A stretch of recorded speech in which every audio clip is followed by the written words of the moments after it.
पिछले क्लास में मैंने आपको बताया महत्तम समापवर्तक यानी कि हाईएस्ट कॉमन फैक्टर के बारे में। आज हम लोग जानेंगे अपवर्त या गुणज क्या होता है, और फिर इसके बाद लघुत्तम समापवर्त यानी कि लोएस्ट कॉमन मल्टीपल क्या होता है। तो चलिए देखते हैं। सबसे पहले अपवर्त को गुणज भी कहते हैं और इसकी अंग्रेजी होती है मल्टीपल। क्या कहते हैं इसको इंग्लिश में? मल्टीपल। क्या होता है मल्टीपल? चलिए देखते हैं। किसी संख्या और किसी पूर्णांक के गुणनफल को, तो सबसे पहले जैसे ही पूर्णांक शब्द का प्रयोग हो आपके दिमाग में ये आ जाना चाहिए, ठीक है। तो कहता है किसी संख्या मतलब कोई भी संख्या आप यहाँ पर लिख दीजिए। मान के चलिए हम 2 लिखते हैं, तो 2 एक संख्या लिख लेते हैं। और किसी पूर्णांक के गुणनफल को, अब इसमें गुना करेंगे किससे? किसी पूर्णांक से। तो 2 में जब इस पूर्णांक 0 से गुना करेंगे तो कितना होगा? 0। तो हम लोग कहेंगे 0 इस 2 का एक अपवर्त है। अगर हम इसमें गुना करेंगे, 2 में गुना करेंगे इस पूर्णांक से प्लस माइनस 1 से, 2 में गुना करेंगे किससे? प्लस माइनस 1 से, तो कितना हो जाएगा? Plus minus 2। यानी कि प्लस माइनस 2 भी इस 2 का क्या है? एक अपवर्त है। +2 भी और -2 भी। चलिए अब इसी 2 में गुना करेंगे प्लस माइनस 2 से, यानी कि 2 एक संख्या है और इस 2 को पूर्णांकों से गुना करना है। पूर्णांक मतलब क्या? यही ना है पूर्णांक। इनसे गुना करना है, तो बारी बारी से गुना कर रहे हैं। 0 से, प्लस माइनस 1 से, प्लस माइनस 2 से। प्लस माइनस 2 से ये गुना होगा तो क्या हो जाएगा? Plus minus 4। फिर इसको गुना करेंगे प्लस माइनस 3 से, तो ये क्या हो जाएगा? Plus minus 6। इसी तरह आगे गुना करते जाएंगे। तो हम लोग फाइनली इस तरह से लिखेंगे कि 2 का अपवर्त्य कौन कौन होगा? तो सबसे पहले 0 होगा, उसके बाद प्लस माइनस 2 होगा, उसके बाद प्लस माइनस 4 होगा, उसके बाद प्लस माइनस 6 होगा, और ये आगे बढ़ता ही चला जाएगा एंड सो ऑन। यानी कि plus minus 8, plus minus 10, plus minus 12, plus minus 14, ये आगे बढ़ता जाएगा। किसी संख्या का जो अपवर्त होगा वो क्या होगा? तो उस संख्या और किसी पूर्णांक का गुणनफल होगा। जैसे मान के चलिए कोई भी संख्या लेते हैं हम लोग, -7 लेते हैं, तो -7 का अपवर्त क्या होगा? -7 में पूर्णांकों से गुना करते जाइए। तो सबसे पहले 0 से गुना कीजिए तो 0 होगा, उसके बाद प्लस माइनस 1 से गुना कीजिए, प्लस माइनस 7 ही रह जाएगा, फिर प्लस माइनस 14 हो जाएगा, प्लस माइनस 2 से गुना करेंगे, फिर प्लस माइनस 3 से गुना करेंगे तो प्लस माइनस 21 हो जाएगा, और ये आगे इस तरह से बढ़ता चला जाएगा।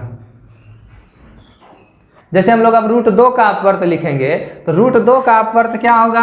सबसे पहले 0, फिर प्लस माइनस √2, फिर प्लस माइनस 2√2, 2√2, फिर प्लस माइनस 3√2, यानी कि प्लस माइनस 3 से √2 में गुना होगा तो प्लस माइनस 3√2, प्लस माइनस 4 से √2 में गुना होगा तो क्या हो जाएगा? Plus minus 4√2 and so on. ये इसी तरह बढ़ता चला जाएगा।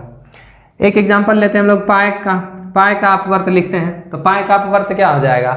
सबसे पहले 0 से गुना होगा तो 0, फिर प्लस माइनस 1 से गुना होगा तो हो जाएगा प्लस माइनस पाई, फिर प्लस माइनस 2 पाई, फिर प्लस माइनस 3 पाई, प्लस माइनस 4 पाई। इसी तरह ये आगे बढ़ता चला जाएगा। कोई दिक्कत? चलिए, तो मेरे कहने का मतलब है कि ये इन सभी संख्याओं का ये सब अपवर्त है। क्या है? अपवर्त है या गुणज है। इंग्लिश में इसको मल्टीपल बोलते हैं। तो ये बात आप लोगों को समझ में आ गई होगी। कोई प्रॉब्लम?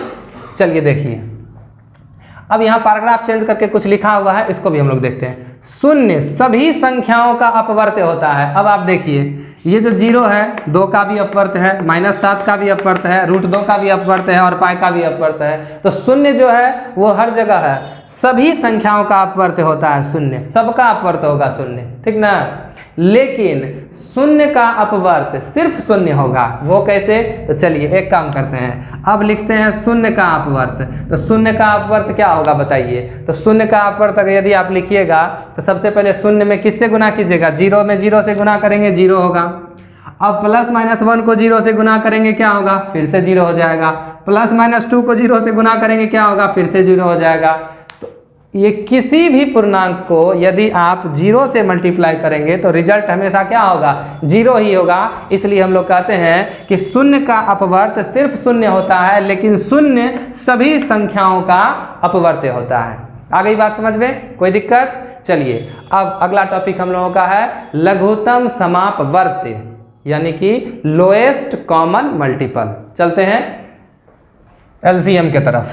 तो चलिए अब देखते हैं हम लोग लघुत्तम समापवर्त किसे कहते हैं। तो सबसे पहले हम लोग इसके इंग्लिश को जानते हैं। लघुत्तम समापवर्त को अंग्रेजी में क्या बोलते हैं? लघुत्तम समापवर्त को अंग्रेजी में लोएस्ट या लिस्ट कॉमन मल्टीपल बोलते हैं, ठीक ना। इस शब्द को जरा सा हम लोग देखेंगे एक बार। लोएस्ट, लोएस्ट दरअसल लो शब्द से बना हुआ है। लो का मतलब होता है कम, छोटा। तो लोएस्ट जो होता है वो सबसे छोटा, लोएस्ट मतलब सबसे छोटा। ठीक उसी तरह एक शब्द है यहाँ पर लिस्ट। क्या है? लिस्ट। आप लोग जानते होंगे इस शब्द को लिटिल। लिटिल का मतलब छोटा। लिटिल शब्द का ही सुपरलेटिव डिग्री है लिस्ट, LEAST, लिस्ट। लिस्ट का मतलब भी क्या होता है? सबसे छोटा। तो चलिए देखिए, लघुत्तम को इंग्लिश में लघु मतलब भी छोटा होता है। लघु उत्तरीय मतलब क्या? कम शब्दों में उत्तर देना है, तो लघु मतलब छोटा। तो लघुत्तम मतलब सबसे छोटा। समापवर्त यानी कि उभयनिष्ठ अपवर्त, यहाँ पर भी लघुत्तम की अंग्रेजी लोएस्ट या लिस्ट और समापवर्त की अंग्रेजी कॉमन मल्टीपल। एक चीज़ और हम यहाँ पर बताना चाहते हैं, बहुत सारे जो गांव घर के स्टूडेंट हैं उन लोगों को या फिर बहुत सारे स्टूडेंट को इस बात की जानकारी नहीं रहती है। वो लोग सोचते हैं महत्तम समापवर्तक,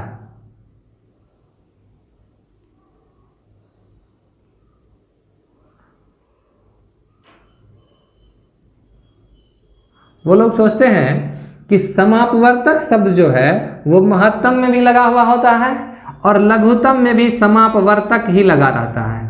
ये एक कॉमन मिस्टेक है, कॉमन एरर है। बहुत सारे स्टूडेंटों को इस बात की जानकारी नहीं रहती है। वो लोग सोचते हैं कि महत्तम समापवर्तक होता है और लघुत्तम समापवर्तक होता है। दोनों में समापवर्तक ही वो लोग बोलते भी है। बहुत सारे बच्चे तो बोलते भी है महत्तम समापवर्तक, लघुत्तम समापवर्तक। लेकिन मैं आप लोगों को सबसे पहले इसके ऊपर अपना ध्यान आकर्षित करवाना चाहता हूं आप लोगों का कि महत्तम के साथ तो समापवर्तक होता है, महत्तम समापवर्तक सही है, लेकिन लघुत्तम के साथ समापवर्तक नहीं होता है। लघुत्तम के साथ समापवर्त होता है। क्या होता है? समापवर्त। आगे बात समझ में? तो चलिए अब क्या होता है लघुत्तम समापवर्त, इसको हम लोग समझते हैं। देखिए लघुत्तम समापवर्त, लघुत्तम समापवर्त, अगर इस चीज को हम लोग टुकड़ा टुकड़ा में तोड़ेंगे तो ये हो जाएगा लघुत्तम जोड़ सम जोड़ अपवर्त। क्या होगा? लघुत्तम जोड़ सम जोड़ अपवर्त। इसका मतलब हुआ सबसे छोटा, इसका मतलब हुआ उभयनिष्ठ यानी कि कॉमन, और इसका मतलब तो अपवर्त या गुणज होता ही है। इसका मतलब अपवर्त या फिर गुणज। ये इसको इंग्लिश में कहते हैं हम लोग लोएस्ट, इसको इंग्लिश में कहते हैं कॉमन, और इसको इंग्लिश में कहते हैं मल्टीपल। अब यहाँ से हम लोग समझेंगे कि लोएस्ट कॉमन मल्टीपल का मतलब क्या होता है। चलिए तो सबसे पहले एक उदाहरण के रूप में 2 नंबर ले लेते हैं हम लोग, 2 इंटीजर, कुछ भी 4 और 6 ही ले लेते हैं, ठीक ना। तो अगर हमको 4 और 6 का लघुत्तम समापवर्त निकालना है तो सबसे पहले हम लोग निकालेंगे 4 और 6 का मल्टीपल यानी कि अपवर्त। तो 4 का अपवर्त क्या होगा बताइए? 4 का अपवर्त, अभी अभी हम लोगों ने पढ़ा है कि 4 का अपवर्त क्या होता है। अपवर्त किसे कहते हैं? तो किसी संख्या और किसी पूर्णांक के गुणनफल को उस संख्या का अपवर्त कहते हैं। तो इसमें गुना कीजिए पूर्णांकों से। सबसे पहले 0 से गुना करेंगे, 0 होगा। प्लस माइनस 1 से गुना करेंगे तो प्लस माइनस 4 होगा। प्लस माइनस 2 से गुना करेंगे तो ये प्लस माइनस 8 हो जाएगा। फिर प्लस माइनस 12।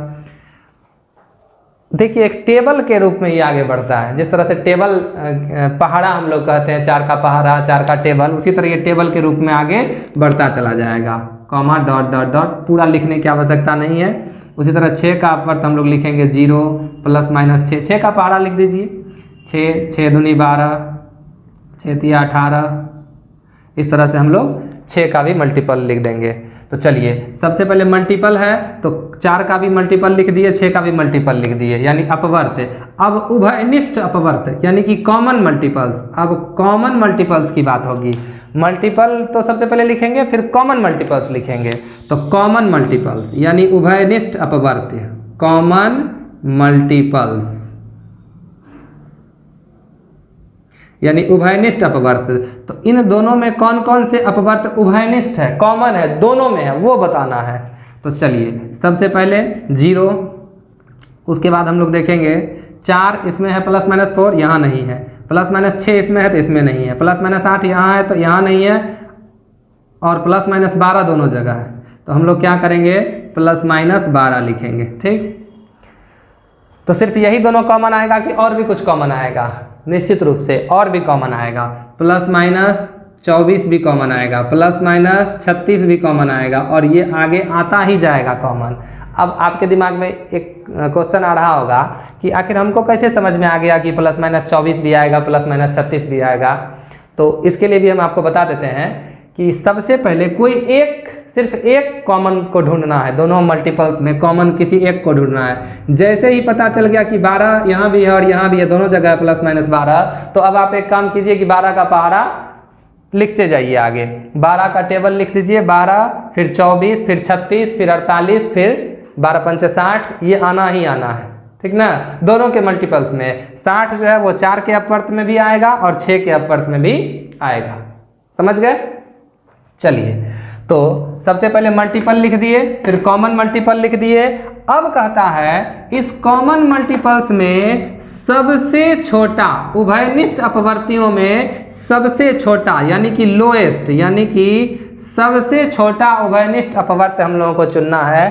तो ये जो उभयनिष्ठ अपवर्त है इसमें से सबसे छोटा को ही LCM यानी कि लिस्ट या लोएस्ट कॉमन मल्टीपल कहा जाता है। अब आप बताइए इसमें से सबसे छोटा कौन है? तो सीधी सी बात है, यहाँ निगेटिव इंटीजर्स है, पॉजिटिव इंटीजर्स है और 0 है। तो यदि हम निगेटिव वाले में चलेंगे, ठीक ना, यदि हम वैसे तो यहाँ 4 और 6 का LCM 12 होगा। ठीक, सबसे छोटा यहाँ पर 12 है। अब आप कहिएगा कि 12 कैसे सबसे छोटा है? -12 भी हो सकता था, -24 भी हो सकता है। ठीक है, अगर हम निगेटिव वाले में जाने लगेंगे तो आप ही बताइए, -12 से छोटा -24, उससे छोटा -36, उससे छोटा -48, उससे छोटा -60, तो फिर सबसे छोटा कौन होगा? कोई नहीं होगा। एक और क्वेश्चन आप पूछ सकते हैं कि यहाँ 0 क्यों नहीं हुआ? 0 भी तो हो सकता था। 0 क्यों नहीं हुआ? तो 0 इसलिए नहीं हुआ यहाँ पर क्योंकि अगर 0 होने लगेगा यहाँ पर LCM तो पता चलेगा कि दो नंबर्स, कोई भी नंबर लेंगे उसका LCM हमेशा 0 ही होने लगेगा। ठीक ना, तो इसलिए जैसे अगर मान के चलिए यहाँ 4 और 6 के जगह पर 4 और 8 ही ले लें, 8 और 12 ही ले ले। 8 का भी अपवर्त लिखेंगे, 12 का भी अपवर्त लिखेंगे, इसमें भी सबसे पहले 0 आएगा, इसमें भी सबसे पहले 0 आएगा। LCM में बार बार 0 ही आने लगेगा। इसीलिए नेगेटिव्स वाले को नहीं लेते हैं, 0 वाले को भी नहीं लेते हैं, हम लोग क्या लेते हैं? पॉजिटिव वाले को लेते हैं। जब हम लोग डेफिनेशन को देखेंगे यहाँ पर, तो डेफिनेशन में भी क्या लिखा हुआ देखिए, वह छोटा से छोटा धनात्मक पूर्णांक, यानी LCM जो होगा वो हमेशा पॉजिटिव इंटीजर होगा, धनात्मक पूर्णांक होगा। तो अब देखिए, अगर पॉजिटिव इंटीजर्स में देखा जाए +36, +24 और +12 में, तो सबसे छोटा कौन है? तो सबसे छोटा यहाँ पर 12 है। तो हम लोग कहेंगे कि 4 और 6 का LCM कौन होगा? 12 होगा। आई बात समझ में? चलिए, अब इसी चीज को हम लोग दूसरे दृष्टिकोण से भी देखते हैं, फिर और एग्जांपल्स भी लेंगे। देखिए, अब इसके डेफिनेशन के थ्रू भी इसको समझने की कोशिश करते हैं। फॉर एग्जांपल 4 और 6, कहता है वह छोटा से छोटा धनात्मक पूर्णांक जो 2 या 2 से अधिक पूर्णांकों से पूर्णतः विभाजित हो, पूर्णांकों से, वह छोटा से छोटा धनात्मक पूर्णांक जो 2 या 2 से अधिक पूर्णांकों से पूरा विभाजित हो, यानी कि ये 4 और 6 दोनों से उसमें भाग लगना चाहिए। उस छोटा से छोटा जो पूर्णांक होगा उसी को हम लोग एलसीएम कहते हैं, लिस्ट कॉमन मल्टीपल, लघुत्तम समापवर्त कहते हैं 4 और 6 का। अब आप देखिए ध्यान से, 4 और 6 दोनों से 12 में भी भाग लगेगा, 24 में भी भाग लगेगा, 36 में भी भाग लगेगा, 48 में भी भाग लगेगा, 60 में भी भाग लगेगा। देखिए 4 से भाग दीजिए, 4 तिया 12, 6 दूनी 12, 4 छः के 24, 6 से भाग दीजिए, 6 चौक 24, 4 बार में, 4 से 36 में भाग दीजिए, 9 बार में लगेगा, 9 चौक 36, 6 से 36 में भाग दीजिए, 6 बार में लगेगा। ये जितने भी पूर्णांक लिखे हुए हैं धनात्मक पूर्णांक, इन सभी में 4 और 6 दोनों से एक साथ भाग लगेगा, 4 से भी भाग लगेगा और 6 से भी भाग लगेगा। इन सभी पूर्णांकों में सबसे छोटा पूर्णांक कौन है? तो सबसे छोटा पूर्णांक 12 है, इसीलिए हम लोग कहते हैं कि 12 और 4 और 6 का लघुत्तम समापवर्त कौन है? 12 है। 4 और 6 का एलसीएम कौन है? 12 है, यानी कि 12 है। वह छोटा से छोटा धनात्मक पूर्णांक जो 2 या 2 से अधिक पूर्णांकों से पूर्णतः विभाजित होता है। ये 2 या 2 से अधिक पूर्णांकों से ये 12 क्या होता है? पूर्णतः विभाजित होता है। ऐसा नहीं है कि सिर्फ 12 ही पूर्णतः विभाजित होता है, 24 भी है, 36 भी है, 48, 60 भी है, लेकिन सबसे छोटा धनात्मक पूर्णांक अगर कोई है तो वह है 12, जो 4 और 6 दोनों से एक साथ विभाजित होता है।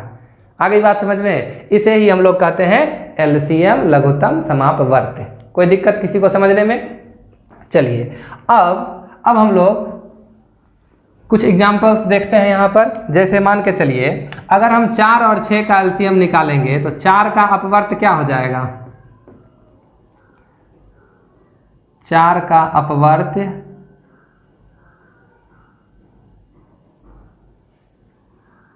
0 plus minus 4 plus minus 8 plus minus 12, ठीक ना। 6 का अपवर्त हो जाएगा 0 plus minus 6 plus minus 12 plus minus 18, इस तरह से। कॉमन मल्टीपल्स सीएम लिख देते हैं, C for common, M for multiples. तो कॉमन मल्टीपल्स 0 हो जाएगा, फिर प्लस माइनस 12, फिर प्लस माइनस 24, फिर plus minus 36, dot dot dot. इसलिए एलसीएम कितना हो जाएगा? 4 और 6 का हो जाएगा 12। अब देखिए, अब अगर आपसे पूछे कि -4 और 6 का एलसीएम कितना होगा, क्योंकि यहाँ लिखा हुआ है वह छोटा से छोटा धनात्मक पूर्णांक, तो एलसीएम जब भी होगा वो तो धनात्मक पूर्णांक ही होगा, लेकिन जो 2 या 2 से अधिक पूर्णांकों से पूर्णतः विभाजित होता है, तो ये जो दोनों पूर्णांक है ये जरूरी नहीं है कि पॉजिटिव ही हो, एक पॉजिटिव दूसरा नेगेटिव भी हो सकता है। तो अगर -4 और 6 का एलसीएम हम लोग निकालेंगे तो इसके एलसीएम के ऊपर कोई असर नहीं पड़ेगा। -4 का अपवर्त यही रहेगा, 6 का अपवर्त यही होगा, और कॉमन मल्टीपल्स भी सेम होगा, और एलसीएम में भी कोई बदलाव नहीं होगा। अगर हम इसके जगह पर यहाँ माइनस लगा दे तो भी एलसीएम में कोई बदलाव नहीं होगा, अगर दोनों जगह माइनस लगा दे तो भी एलसीएम में कोई बदलाव नहीं होगा। आगे बात समझ में?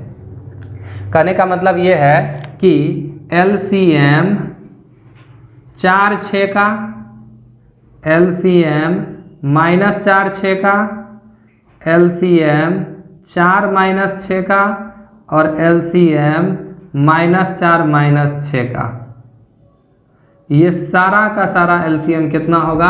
12 ही होगा। इसके एलसीएम के ऊपर कोई असर नहीं पड़ेगा। आगे बात समझ में? चलिए अब एक और रह गया 0 के साथ। मान के चलिए अगर 4 के साथ 0 को रखें और तब उसका हम लोग अगर अपवर्त पूछेंगे, एलसीएम पूछेंगे, तो वो क्या होगा? तो देखिए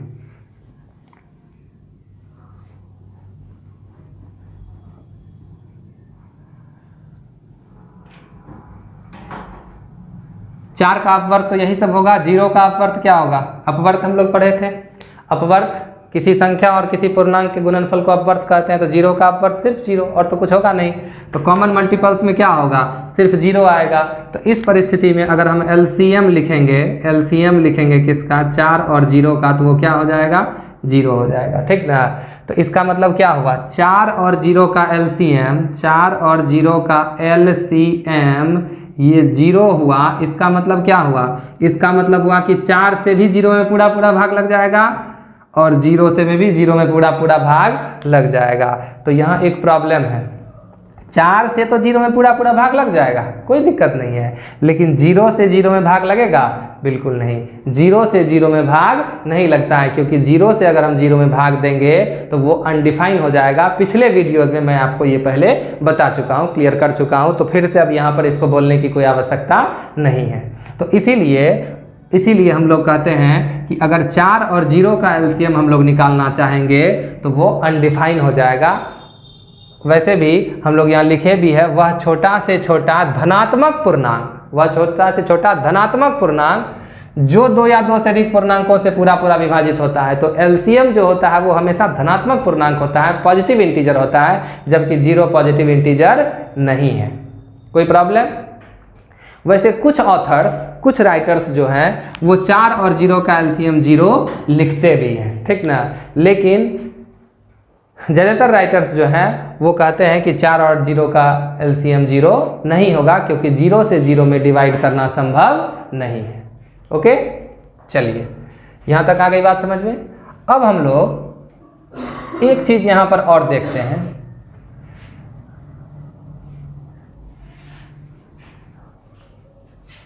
दो शब्द था, एक शब्द था अपवर्तक और दूसरा शब्द था अपवर्त्य। पहले अपवर्तक और अपवर्त्य को एक बार देख लेते हैं। 4 का अपवर्तक, 4 का अपवर्तक, थोड़ा सा गौर कीजिए। 4 का अपवर्तक क्या सब होता है, +-1 +-4। और 4 का अपवर्त्य, अपवर्त्य क्या होता है, तो +- 0 +-4 +-8 +-12 ... तो अपवर्तक और अपवर्त्य को जरा सा हम लोग एक बार यहाँ पर रिवाइज करेंगे, तब फिर हम लोग महत्तम समापवर्तक और लघुत्तम समापवर्त्य के बारे में भी चर्चा करेंगे। ये जो 4 का अपवर्त्य है ये क्या है, ये वे सभी पूर्णांक है जिनसे, यानी इन सभी पूर्णांकों से इस 4 में पूरा पूरा भाग लग जाता है, ठीक ना। तो इसको हम लोग कहते हैं अपवर्तक, ठीक। और ये जो 4 का अपवर्त्य हम लोग लिखे हैं, दरअसल होता क्या है कि 4 से ही इन सभी पूर्णांकों में पूरा पूरा, इन सभी संख्याओं में पूरा पूरा भाग लगता है। मेरी बात आ रही है समझ में। देखिए अपवर्तक और अपवर्त्य में क्या अंतर है। अपवर्तक जो होता है, किसी भी पूर्णांक का जो अपवर्तक होगा वो अपवर्तक सारा का सारा इस पूर्णांक को विभाजित करेगा, लेकिन अपवर्त्य इस पूर्णांक को विभाजित नहीं करेगा या इस संख्या को विभाजित नहीं करेगा, बल्कि ये संख्या ही अपने अपवर्त्यों को विभाजित करेगा पूरा पूरा। मेरी बात आ रही है समझ में। यहाँ पर ये 4 इन सभी से विभाजित होगा, यानी इससे इसमें भाग लगेगा, 1 से, -1 से, +4 से, -4 से, लेकिन अब की बार ये 4 ही इन सभी अपवर्त्यों को पूरा पूरा विभाजित करेगा। ये अंतर होता है अपवर्त्य और अपवर्तक में। एक बात और कहना चाहेंगे, जनरली अपवर्तकों की संख्या सीमित होती है। जैसे 4 का अपवर्तक लिख रहे हैं तो 4 ही अपवर्तक हुआ, 6 का, 12 का, 16 का, किसी भी का भी अपवर्तक लिखेंगे तो अपवर्तकों की संख्या सीमित होती है, लेकिन अपवर्त्य की संख्या जनरली असीमित होती है। अब देखिए 4 का अपवर्त्य ये कभी समाप्त होगा नहीं होगा, लेकिन 4 का अपवर्तक समाप्त हो गया, +-1, सॉरी एक चीज़ यहाँ पर गलती हो रही थी, +-1 +-2 और +-4 भी होगा, ठीक ना। तो जो 4 का अपवर्तक है वो +-1 भी होगा, +-2 +-4, तो +-1 से शुरू होकर +-4 पर समाप्त हो गया, लेकिन जो 4 का अपवर्त्य होगा ये कभी समाप्त नहीं होगा। तो जनरली अपवर्त्यों की संख्या असीमित होती। अपवर्त्य का मतलब एक तरह से आप ऐसे भी समझ सकते हैं, टेबल, पहाड़ा, इस तरह से भी समझ सकते हैं। तो चलिए अब हम लोग बात करेंगे 4 और 6 के HCF और LCM के बारे में। देखिए 4 और 6 दो संख्याएं हैं, इन दोनों संख्याओं में किससे किससे भाग लगेगा। 1 से इन दोनों संख्याओं में भाग लग जाएगा पूरा पूरा, 2 से भी इन दोनों में पूरा पूरा भाग लग जाएगा, ठीक है। उसके बाद 12, 24, 36, इस चीज को समझिए, ठीक ना। देखिए 1 से भी 4 और 6 दोनों में भाग लगेगा, 2 से भी 4 और 6 दोनों में भाग लगेगा, ठीक है। उसके बाद 4 और 6 दोनों से 12 में भी भाग लगेगा, 24 में भी भाग लगेगा और 36 में भी भाग लगेगा। तो ये जो 1 और 2 देख रहे हैं, दरअसल ये 4 और 6 का उभयनिष्ठ अपवर्तक है, कॉमन फैक्टर्स है। और ये जो देख रहे हैं 12, 24, 36, ये सब इस 4 और 6 का कॉमन मल्टीपल्स है, उभयनिष्ठ अपवर्त्य है। यानी कि इन सभी से 1 और 2 से 4 और 6 में भाग लगेगा, और इन सभी में 4 और 6 दोनों से एक साथ भाग लगेगा, 4 और 6 से भाग लगेगा इसमें।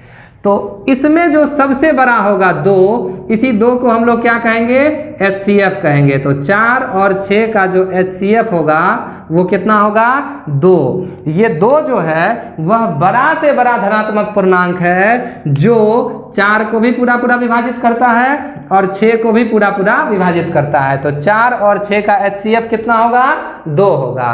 लेकिन 4 और 6 का LCM कितना होगा, तो 4 और 6 का LCM होगा 12। 12 वह छोटा से छोटा धनात्मक पूर्णांक है जो 4 से भी पूरा पूरा विभाजित होता है और 6 से भी पूरा पूरा विभाजित होता है। मेरी बात आ रही है समझ में? देखिए 4 और 6 का HCF मतलब वह बड़ा से बड़ा धनात्मक पूर्णांक जो 4 और 6 दोनों को विभाजित करता है, और 4 और 6 का LCM मतलब क्या, वह छोटा से छोटा धनात्मक पूर्णांक, इसलिए इसमें लघुत्तम L लगा हुआ, L मतलब लोएस्ट मतलब लिस्ट, यानी कि सबसे छोटा, वह छोटा से छोटा धनात्मक पूर्णांक जो 4 और 6 दोनों से विभाजित होता है। यानी कि LCM जो है वो दोनों नंबर से विभाजित होता है और HCF जो है वो दोनों नंबर्स को विभाजित करता है। आ गई बात समझ में? यहां से 2 चीजें और आप लोगों को याद रखनी है। एक चीज तो ये है, पहली बात ये है कि इस 2 से ये दोनों संख्याएं पूर्णतः विभाजित है, 4 और 6, और 4 और 6 से ये 12 पूरा पूरा विभाजित है। तो इससे ये दोनों विभाजित, इन दोनों से ये विभाजित, तो इसका मतलब ये हुआ कि इस 2 से ये 12 भी तो पूरा पूरा विभाजित होगा, इस 2 से ये 12 क्या होगा, पूरा पूरा विभाजित होगा। इसका मतलब ये हुआ कि हमेशा 2 संख्याओं का जो HCF होता है, उस HCF से उन दोनों संख्याओं का जो LCM होता है, उस LCM में पूरा पूरा भाग लगता है। आई बात समझ में? अगर आपसे कोई ऐसा क्वेश्चन पूछ दे कि क्या 2 संख्याओं का HCF 4 है और LCM जो है वो 18 हो सकता है, 2 संख्याओं का HCF और LCM क्रमशः 4 और 18 हो सकता है, तो हम लोग कहेंगे कि ऐसा कभी भी संभव नहीं है, कभी नहीं होगा ऐसा।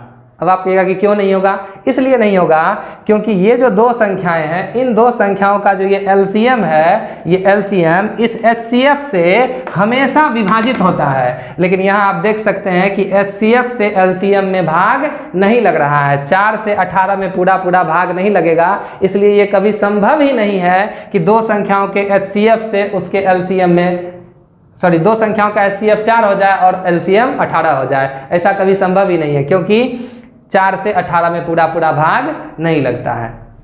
एक और चीज जो यहाँ पर ध्यान देने वाली बात है वो ये है कि आप एक काम कीजिए, ये 2 और 12 को गुना कीजिए, 2 और 12 को गुना कीजिए, कितना होगा, 24। फिर उसके बाद 4 और 6 को गुना कीजिए, 4 और 6 को कितना गुना कीजिए, कितना होगा, 24। आप देख सकते हैं कि ये दोनों इक्वल है, यानी 2 क्या था, ये 2 क्या था, 2 मतलब HCF, 12 का मतलब LCM। यानी कि इससे हम लोग एक रिजल्ट यहाँ पर लिख सकते हैं कि यदि A और B 2 धनात्मक पूर्णांक हो तो उसका HCF यानी A और B का HCF जो होगा वो, और A और B का LCM जो होगा वो, HCF और LCM को यदि हम गुना करेंगे, HCF और LCM को गुना करेंगे तो उस दोनों नंबर्स के गुणनफल के बराबर होगा। 4 और 6 क्या था, वही दोनों नंबर था, तो यहाँ पर वो नंबर कौन है, A और B। तो ये हम लोगों का फाइनल रिजल्ट हुआ। HCF और LCM में एक रिलेशन होता है, 2 नंबर्स के HCF और LCM में ये एक रिलेशन होता है कि यदि 2 नंबर्स के HCF और LCM को आप गुना करते हैं तो ये गुणनफल उन दोनों नंबर्स के गुणनफल के बराबर होगा।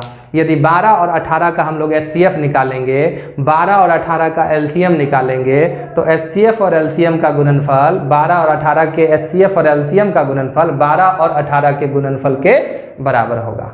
आ गई बात समझ में? तो इस प्रकार से आपका ये LCM टॉपिक भी कंप्लीट हो गया। हम लोग अब अगले वीडियो में मिलेंगे। धन्यवाद।